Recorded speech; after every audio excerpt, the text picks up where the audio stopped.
that's Nagelsmann, is the fact that for most of the research I've done on him, and I think I've done before, years before, but even looking at currently with the German national team, you will find out that on the ball is a very, very daring and very, very ambitious shape, right? Depending, we're going to do in-depth analysis as time goes on, but on the shape is mostly a 3-1-6 on the ball. Mostly a 3-1-6 on the ball, right? So you're having situations whereby you're having a single pivot, 3 at the back to form that triangle of 4, right? That big triangle of 4, but you are having, 6 in front. You're having 3 number 10s, right? As I said, it could be Matheus Cunha, it could be Amad Diallo, Mbeumo, and then it could be Bruno Fernandes in that central zone, which he likes. Well, that central zone to try and, get to numerical superiority in that central.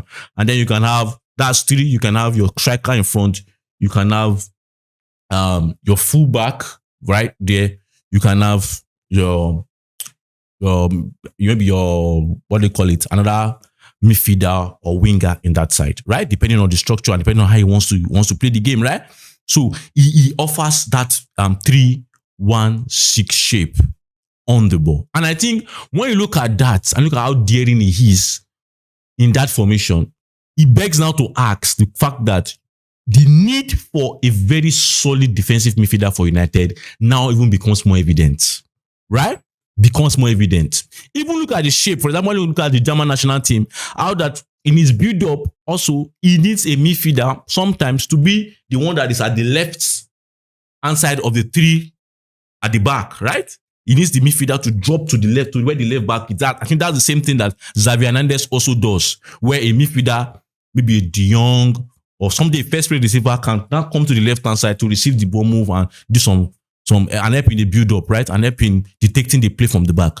So you see that the things like first place receiver, a very solid defensive midfielder that will be in the center, a first place receiver that will take on the left-hand side that's very good on the ball and can take the tempo of the ball. These things are needed. No matter the manager you analyze, it still boils down to the fact that you need competent midfielders defensively, competent midfielders on the ball.